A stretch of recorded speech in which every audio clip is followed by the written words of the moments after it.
परिचय। अरुण, प्लग में कील मत डालो, तुम्हें बिजली का झटका लग जाएगा। क्यों सर? इस कील पर जंग लगा हुआ है और यह हमारे किसी काम की नहीं है।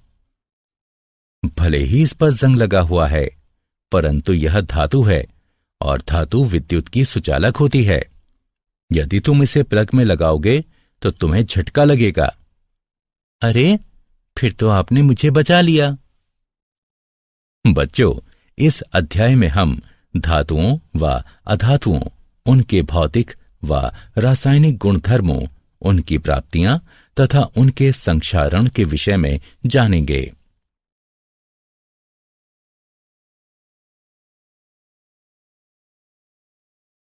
उद्देश्य। इस पाठ के अंत में आप निम्न करने में सक्षम हो जाएंगे: धातुओं व अधातुओं के भौतिक एवं रासायनिक गुणधर्मों का वर्णन करना, यह समझना कि धातुएं कैसे प्रतिक्रिया करती हैं, धातुओं की उपस्थिति की व्याख्या करना, संक्षारण की व्याख्या करना।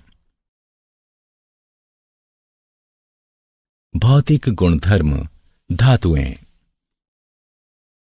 दैनिक जीवन में आप अनेक धातुओं एवं अधातुओं के संपर्क में आते हैं। उदाहरणार्थ, वह हथौड़ा जिससे आप कील ठोकते हैं एक धातु है। लोहे से निर्मित कील भी एक धातु है। आइए धातुओं के भौतिक गुणधर्मों पर दृष्टि डालते हैं। धातुओं के भौतिक गुणधर्म निम्नलिखित हैं। भौतिक अवस्था। धातुएं कमरे के तापमान पर ठोस होती हैं। उदाहरणार्थ, लोहा, एल्यूमीनियम। केवल पारा एक तरल धातु है। ताप व विद्युत के सुचालक। धातुएं विद्युत की सुचालक होती हैं क्योंकि उनमें मुक्त इलेक्ट्रॉन होते हैं। उदाहरणार्थ, तांबा व चांदी ताप व विद्युत के सर्वोत्तम चालक हैं, जबकि सीसा ताप का सबसे बड़ा कुचालक है। आघात वर्ध्य। कुछ धातुओं को पीट पीट कर पतली चादर अर्थात फॉइल के रूप में ढाला जा सकता है। उदाहरणार्थ, लोहे को गर्म किया जाता है और फिर पीट पीट कर उसे विभिन्न वस्तुओं, फाइलों व आकारों में ढाला जाता है। तन्य। धातु से पतले तार भी खींचे जा सकते हैं। उदाहरणार्थ, 100 ग्राम चांदी से लगभग 200 मीटर लंबा तार खींचा जा सकता है। चमक। धातुएं अपनी चमकीली सतह से प्रकाश को परावर्तित करती हैं। उन पर पॉलिश भी की जा सकती है। उदाहरणार्थ, सोना, चांदी एवं तांबा चमकीली सतह वाली धातुएं हैं और इन पर पॉलिश भी की जा सकती है।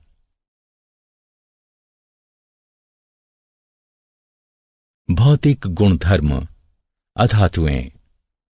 आइए अब अधातुओं के भौतिक गुणधर्मों की बात करते हैं। भौतिक अवस्था। अधातुएं कमरे के तापमान पर ठोस, द्रव अथवा गैसीय अवस्था में पाई जाती हैं। गैस ऑक्सीजन, क्लोरीन, फ्लोरीन, द्रव ब्रोमीन व ठोस कार्बन। अनाघात वर्ध्य व अतन्य। अधातुएं भंगुर होती हैं तथा उनसे ना तो तार बनाए जा सकते हैं और न ही उन्हें पीटकर पतली चादर के रूप में ढाला जा सकता है। ऊष्मा एवं विद्युत की कुचालक। अधातुएं ऊष्मा एवं विद्युत की कुचालक होती हैं, किंतु ग्रेफाइट कार्बन एक अपवाद है क्योंकि वह ऊष्मा का सुचालक है और इलेक्ट्रोड बनाने के काम आता है। चमक न होना। अधातुओं में चमक नहीं होती और वे प्रकाश को परावर्तित नहीं करती।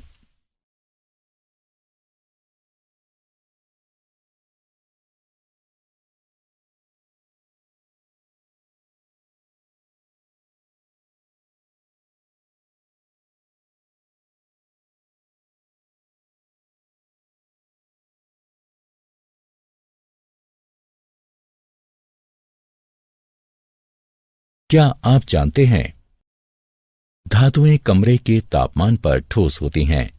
इसका केवल एक अपवाद है, पारा, जो कि द्रव है। तरल धातु पारा ऊष्मा व विद्युत का सुचालक है। इसका घनत्व बहुत अधिक होता है। यह अत्यधिक विषैला होता है। अधातुएं विद्युत की कुचालक होती हैं, तथापि ग्रेफाइट, जो कि कार्बन का एक रूप है, विद्युत का सुचालक है। धातुओं के रासायनिक गुणधर्म।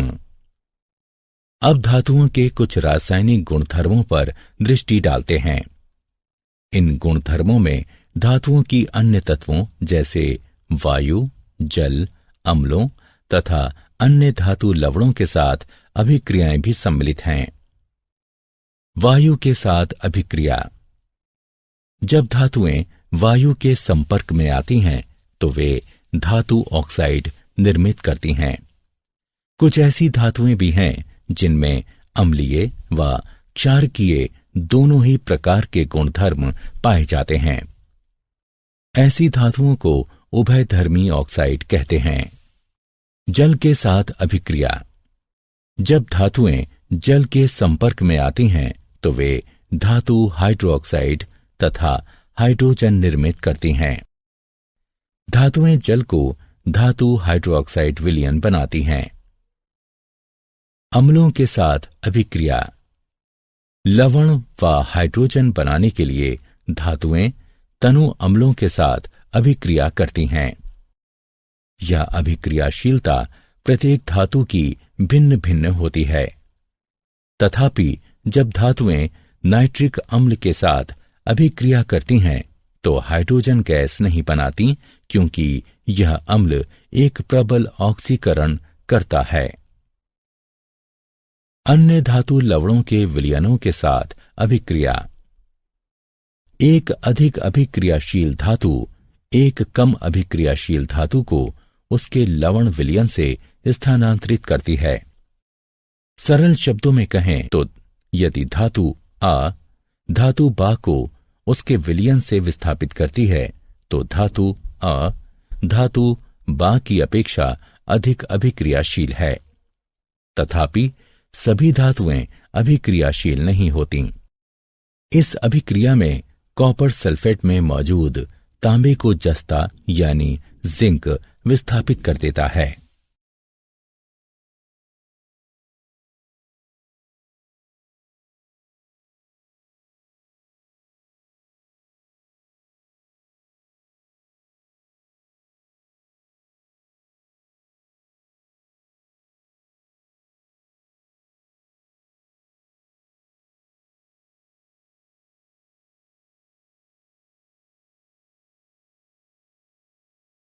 सक्रियता श्रेणी।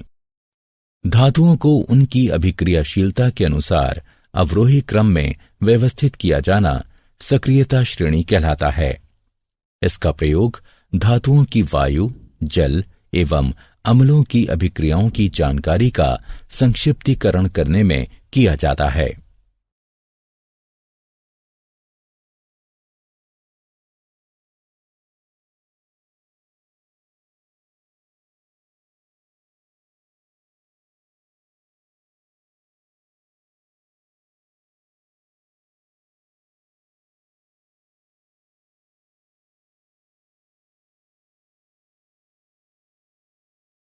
धातुएं एवं अधातुएं कैसे अभिक्रिया करती हैं?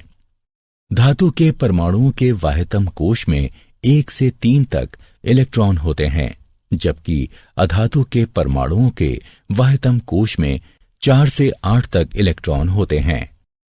अपवाद। इस नियम के 2 अपवाद हैं, हाइड्रोजन तथा हीलियम। इलेक्ट्रॉन का त्याग करने वाली धातुएं त्यागे गए इलेक्ट्रॉनों की संख्या के बराबर धनावेश अर्जित करती हैं तथा अधातुएं स्वीकारे गए इलेक्ट्रॉनों की संख्या के बराबर इलेक्ट्रॉन व ऋणावेश अर्जित करती हैं। जब धातु का कोई परमाणु 1, 2 या 3 इलेक्ट्रॉन अपने संयोजकता कोश से किसी अन्य अधातु परमाणु को देता है, जो कि उन इलेक्ट्रॉनों को स्वीकार किए जाने की क्षमता रखता हो तो उसे वैद्युत संयोजकता कहा जाता है। इसके परिणाम स्वरूप ये दोनों ही परमाणु एक निष्क्रिय गैस का ढांचा निर्मित करते हैं। किसी तत्व के परमाणु से अन्य तत्व के परमाणु में इलेक्ट्रॉनों का स्थानांतरण आयनिक यौगिक कहलाता है।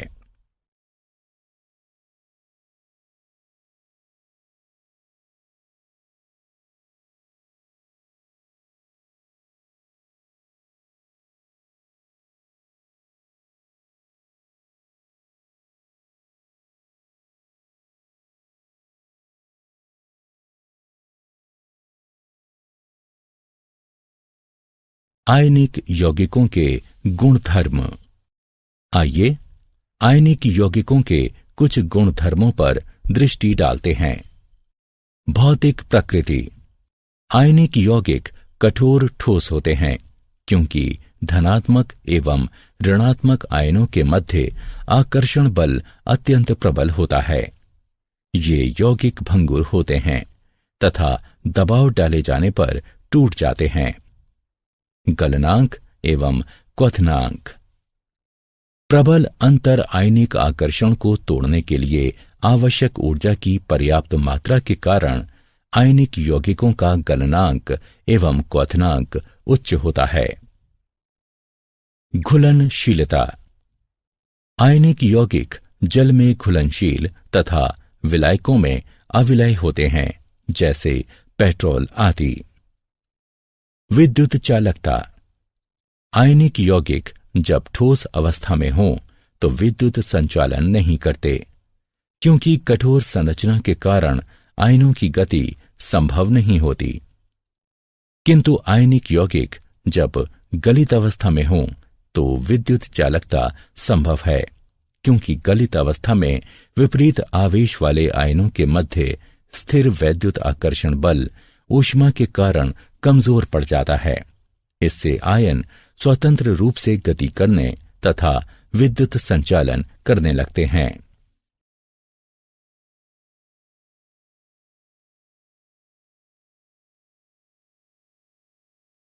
क्या आप जानते हैं, चुंबकीय प्रतिरोध के छोरों की तरह धनात्मक धनात्मक तथा ऋणात्मक ऋणात्मक आयनिक आबंधों का अस्तित्व नहीं होता है।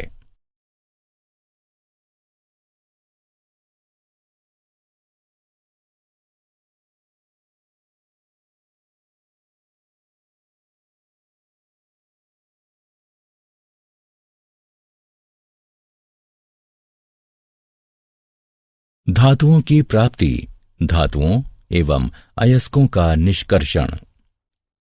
धरती धातुओं का सबसे बड़ा स्रोत है, तथापि सागर के जल में भी कुछ विलय लवण होते हैं। खनिज ऐसे तत्व अथवा यौगिक हैं जो भूपर्पटी में प्राकृतिक रूप से उपस्थित रहते हैं। कभी कभी खनिजों में धातु की प्रतिशतता बहुत अधिक होती है, उनसे इसे निष्कर्षित किया जा सकता है। ऐसे खनिजों को अयस्क कहते हैं। अयस्क वे अशुद्ध धातुएं हैं जिनमें बालू व पथरीले द्रव्य बड़ी मात्रा में होते हैं। अयस्कों की ये अशुद्धियां गैंग कहलाती हैं।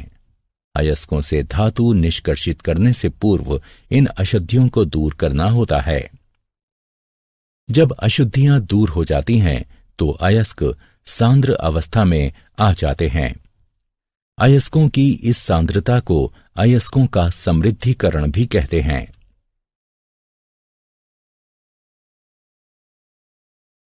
धातुओं का निष्कर्षण। धातुओं को जब उनके अयस्क से पृथक कर दिया जाता है तो वे अपनी अभिक्रियाशीलता के आधार पर वर्गीकृत की जाती हैं।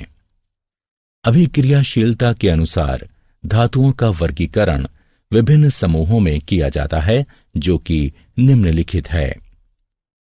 सक्रियता श्रृंखला में नीचे आने वाली धातुओं का निष्कर्षण। जो धातुएं सक्रियता श्रृंखला में नीचे होती हैं वे बहुत ही अनअभिक्रिय होती हैं। इन धातुओं के ऑक्साइड केवल गर्म करने से ही धातुओं में अपचयित हो जाते हैं। सक्रियता श्रृंखला के मध्य में स्थित धातुओं का निष्कर्षण। जो धातुएं सक्रियता श्रृंखला के मध्य में होती हैं वे मध्यम अभिक्रियाशीलता वाली होती हैं। ये धातुएं प्रकृति में सामान्यतः सल्फाइडों या कार्बोनेटों के रूप में पाई जाती हैं।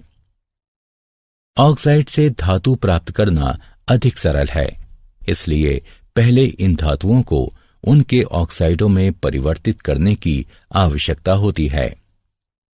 अतिरिक्त वायु की दृढ़ उपस्थिति में तापन के द्वारा सल्फाइड अयस्कों को रूपांतरित करने की प्रक्रिया को भर्जन कहा जाता है। सीमित वायु की सुदृढ़ उपस्थिति में तापन के द्वारा कार्बोनेट अयस्कों को रूपांतरित करने की प्रक्रिया को निस्तापन कहा जाता है। सक्रियता श्रृंखला में सबसे ऊपर स्थित धातुओं का निष्कर्षण। जो धातुएं सक्रियता श्रृंखला में उच्च होती हैं वे अति अभिक्रियाशील होती हैं तथा कार्बन के साथ गर्म किए जाने पर उनके यौगिकों से प्राप्त नहीं की जा सकती, क्योंकि वे धातुएं कार्बन की अपेक्षा ऑक्सीजन के प्रति अधिक बंधुता रखती हैं। ये धातुएं विद्युत अपघटनी अपचयन के द्वारा प्राप्त की जाती हैं।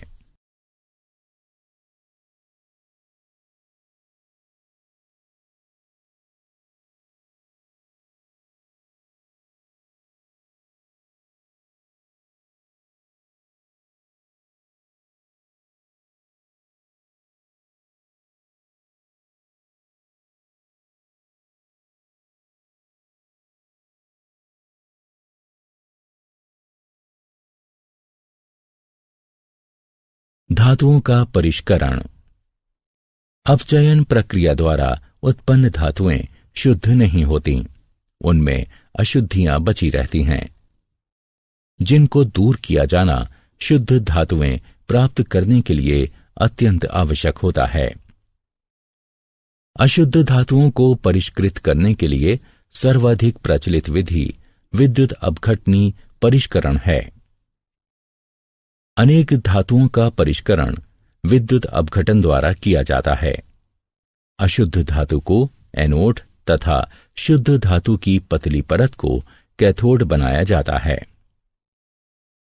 धातु के लवण विलयन का उपयोग विद्युत अपघट्य के रूप में होता है।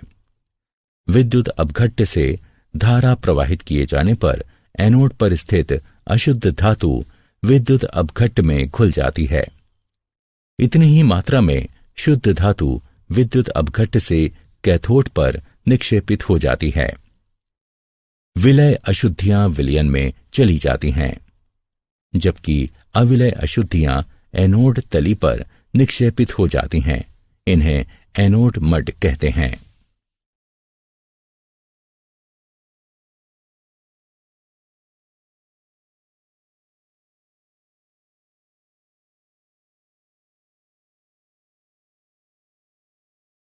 क्या आप जानते हैं, चांदी, सोने व प्लेटिनम के परमाणु सरलता से ऑक्सीकृत नहीं होते, इसलिए चांदी, सोने एवं प्लेटिनम एनोड से टैंक की तली पर यूं ही गिर जाते हैं, जहां वे विद्युत अपघटन परिष्करण प्रक्रिया पूर्ण होने के पश्चात टुकड़े टुकड़े हो जाते हैं।